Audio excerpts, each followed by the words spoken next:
সকাল থেকে সানাইয়ের সুর বাজছে মজুমদার ভিলায়। খাটে আধশোয়া হয়ে কিছু লিখে চলেছে মেঘনাপ্রভা মজুমদার। মজুমদার ভিলার বড় মেয়ে। আজ পুরো বাড়ি জমজমাট। আনন্দে মজায় মেতে উঠেছে বাড়িখানা।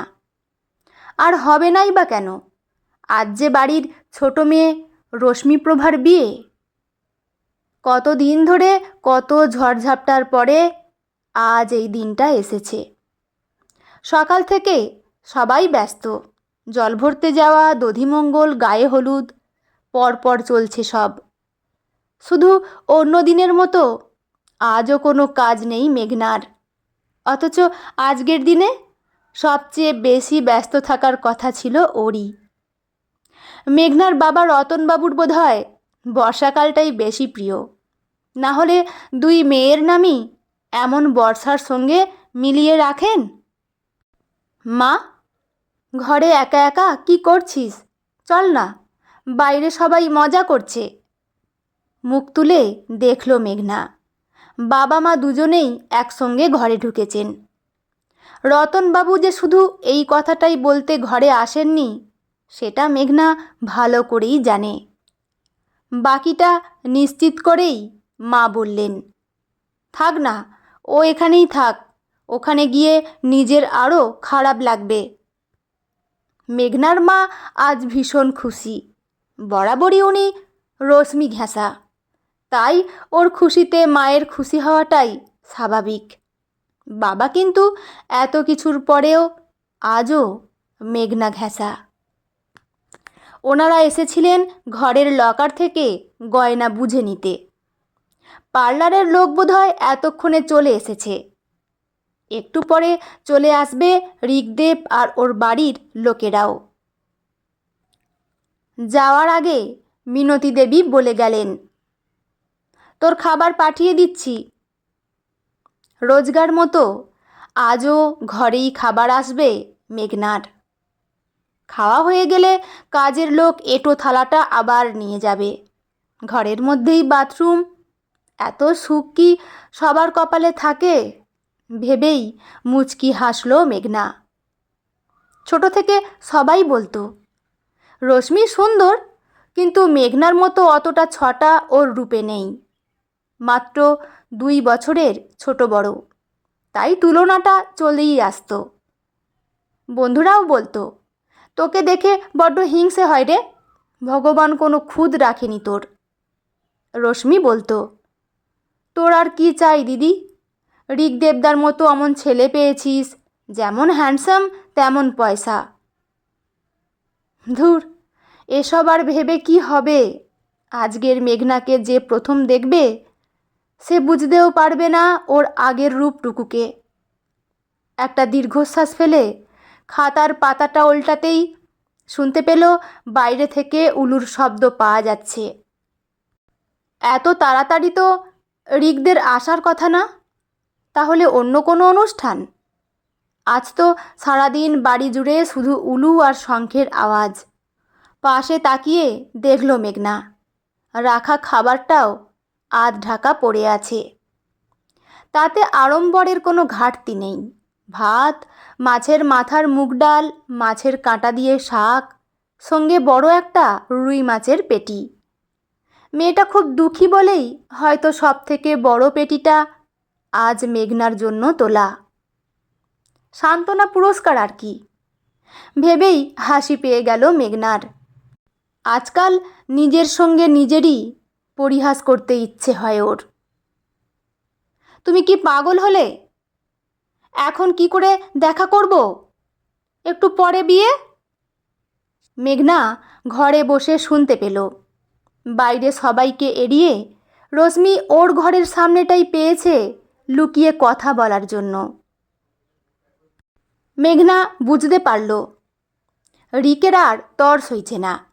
হয়তো সুন্দরী বউকে আইবুড়ো অবস্থায় শেষবার দেখতে চাইছে। বড্ড জেদিও। অদ্ভুত অদ্ভুত আবদারের শেষ নেই।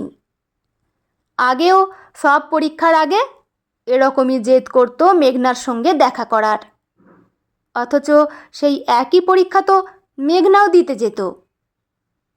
সেই 9 থেকে একসঙ্গে পড়তো দুজনে, তারপর 12-এ, এমনকি ইঞ্জিনিয়ারিংও একসঙ্গে।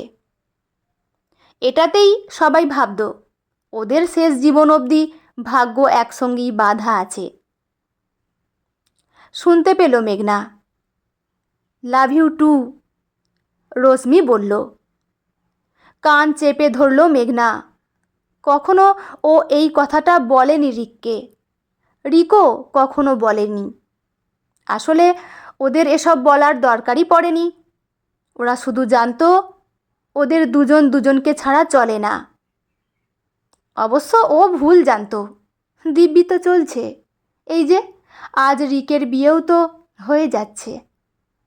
আসলে কারোর জন্য কিছুই আটকে থাকে না। চোখটা বড্ড জ্বালা করছে মেঘনার।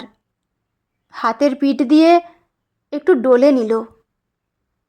আজও মেঘনা বোঝে না যে কি করে সব এরকম হয়ে গেল। জানলার সামনে এসে দাঁড়ালো ও। বড্ড অস্থির লাগছে আজ। টিভিতে দেখেছে, শুনেছে, কিন্তু ওর নিজের সঙ্গে যে এমনটা হবে কখনো ভাবেনি ও। সেই অভিশপ্ত সন্ধে, সেদিনও এরকমই রিকের ইচ্ছে পূরণ করতেই যাচ্ছিল মেঘনা। যাওয়ার আগে আবদার, একটিবার দেখতে চায়। 5 দিনের ট্রেনিংয়ে যাচ্ছিল শিলিগুড়িতে।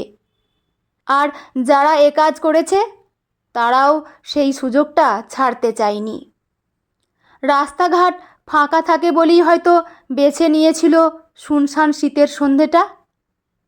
সেই মুহূর্তের কথা ভাবলে আজকাল মেঘনার আর ভয় হয় না। তার থেকে বরং বেশি জ্বালা ধরে চোখ দুটোতে। আর 1 বছর বাকি ছিল ওদের বিয়ের। আজ সেই বছর পূর্ণ হওয়ার দিন। বিয়ে তো হচ্ছেই, যেরকম কথা ছিল সেরকমভাবেই হচ্ছে সবটা। একই, শুধু মেঘনার না, রশ্মির। আজ থেকে রশ্মি হবে মিসেস রিক। কদিন বাদে সাঁই করে উড়ে যাবে সুদূর আমেরিকা। আর মেঘনা তখন এভাবেই দেখবে এক জানলা ধূসর আকাশ। সেই আকাশের দিকে তাকিয়েই পুরনো কথা বড্ড মনে পড়ে মেঘনার। শিলিগুড়ি আর যাওয়া হয়নি সেদিন রিকের। বরং নিয়ম করে নার্সিংহোমের এমার্জেন্সি কেবিনে দুবেলা দেখা করতে যেত রশ্মি আর ও।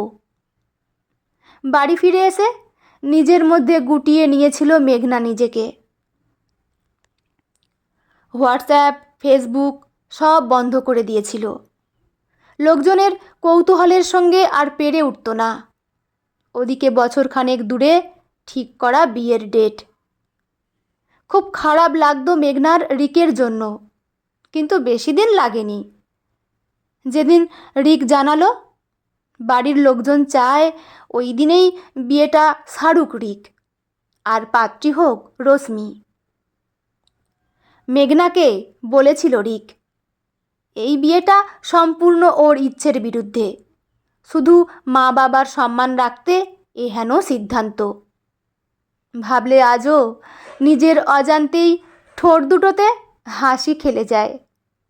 মেঘনা নিজের মনেই হেসে ফেলে। তাকিয়ে দেখল ভাতগুলোতে মাছি উড়ে এসে বসেছে। তাড়াতাড়ি তুলে এনে পাতাটা ধরে বেরিয়ে এলো বারান্দায়। ছুঁড়ে দিল সামনের কালো কুকুরটার দিকে। শুনেছে কালো কুকুরকে খাওয়ালে নাকি ভালো হয়। তাহলে কি মেঘনার মুখের পোড়া অংশটা ঠিক হয়ে যাবে? অথবা রিক বিয়ের মণ্ডপ ছেড়ে সোজা এই ঘরে এসে বলবে, বিয়ে করতে হলে তোকেই করব। আজও অলীক কল্পনারা আঁকিবুকি কাটে মেঘনার মনে। এ কখনো হওয়ার নয়। ছোট থেকেই দেখেছে রিক সুন্দরীর পূজারী।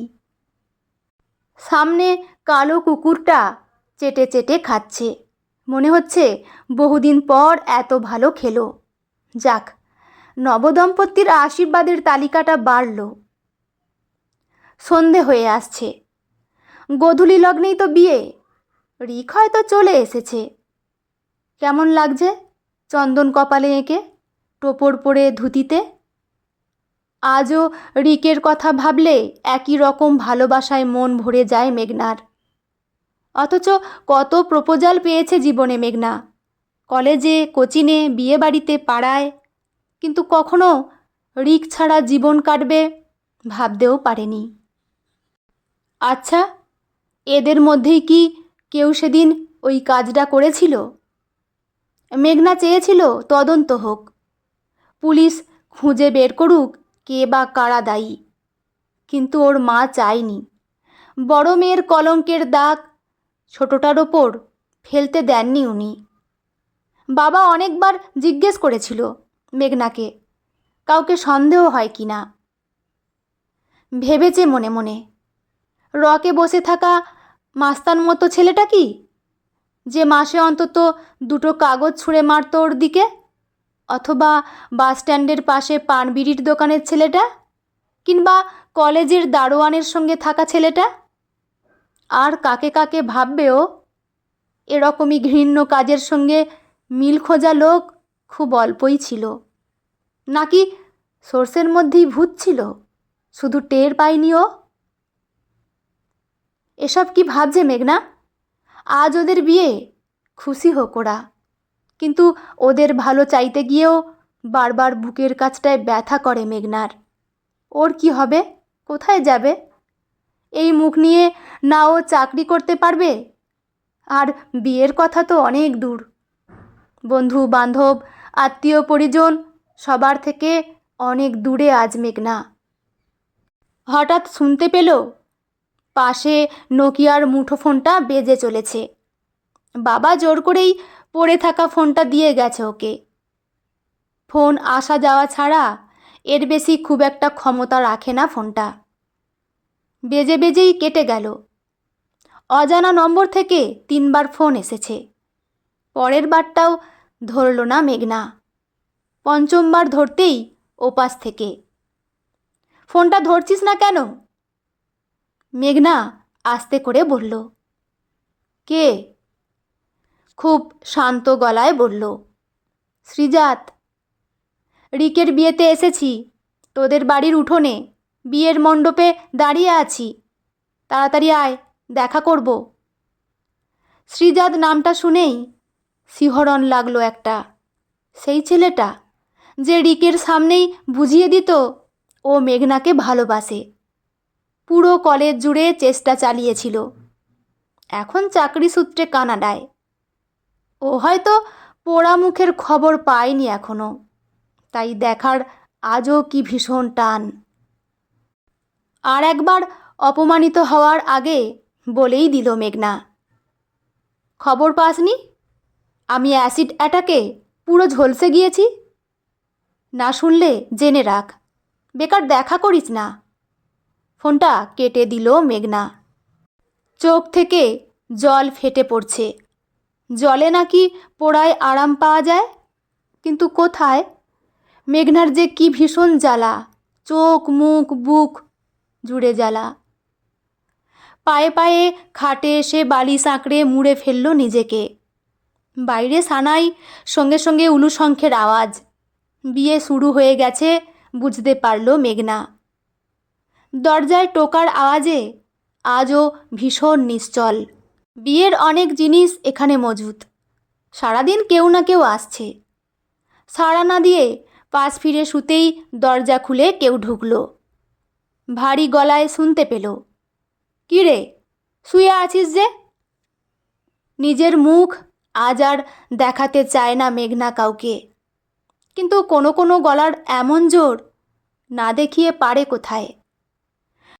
ঘুরতেই আজ প্রায় 3 বছর পর দেখতে পেল সামনে শ্রীজাতকে। শ্রীজাতের মুখে ফুটে উঠেছে মেঘনার বীভৎসতা। সেই অভিব্যক্তিতেই ডুকরে উঠল মেঘনা। সেই ঠাট্টা তামাশায় থাকা ছেলেটার গলার স্বরটা আজ এমন বদলেছে যে মুহূর্তে নড়ে গেল মেঘনা। উঠে বসল, কিন্তু নামল না। কী রে, নাম, চোখ মুখটা ঠিক করে বাইরে চল। কথা শেষ হতেই ঘরে ঢুকলেন রতনবাবু। শ্রীজাতের দিকে তাকিয়ে বললেন, তুমি চিনে আসতে পারলে? শ্রীজাত বলল, কি করব, আপনার দেয়া নম্বরে ফোন করে বাইরে আসতে বললাম, কথা শুনল না। বাইরে এত আলো ঝলমলে আর ও এই স্যাঁতস্যাঁতে ঘরে। তোর এত দয়ার কারণ জানতে পারি? শ্রীজাতকে থামিয়ে জিজ্ঞেস করলো মেঘনা। নাকি পোড়ার জ্বালার ওপর আরও জ্বলন ধরাতে এসেছিস? মেঘনার কথায় কাছে এগিয়ে এলো শ্রীজাত। বলল, তোর মুখটা পোড়া না ভালো তাতে কিছু যায় আসে না। রিকের বিয়ের কার্ডটা মেইলে যখন পেলাম, নামটা দেখে অনেকবার ফোন করেছি তোকে, ফোন সুইচ অফ। তখন রিক সবটা বলল। এত জ্বালা সহ্য করেছিস তুই? শ্রীজাতের গলাটা যেন ভেজা লাগলো, কিন্তু তার কোনো প্রমাণ আর কোথাও পাওয়ার উপায় নেই। এমনই শক্ত থেকে শ্রীজাত মেঘনার বাবার দিকে এগিয়ে গিয়ে বলল, কাকু, আমি সপ্তাহখানেক আছি, বিয়েটা সেরে ওকে নিয়ে ফিরব। মেঘনা রাগে ফেটে গিয়ে বলল, দয়া? শ্রীজাত এগিয়ে এলো, মেঘনার পোড়া চামড়ায় হাত বুলিয়ে বলল, না, ভালোবাসা। মেঘনা কেঁদে ফেলল। চোখের জল ধরে রাখতে পারলেন না রতনবাবুও। বাইরে ততক্ষণে বেজে চলেছে শঙ্খ আর উলুর মিলিত ধ্বনি, সঙ্গে আনন্দের চিৎকার। শুভদৃষ্টি।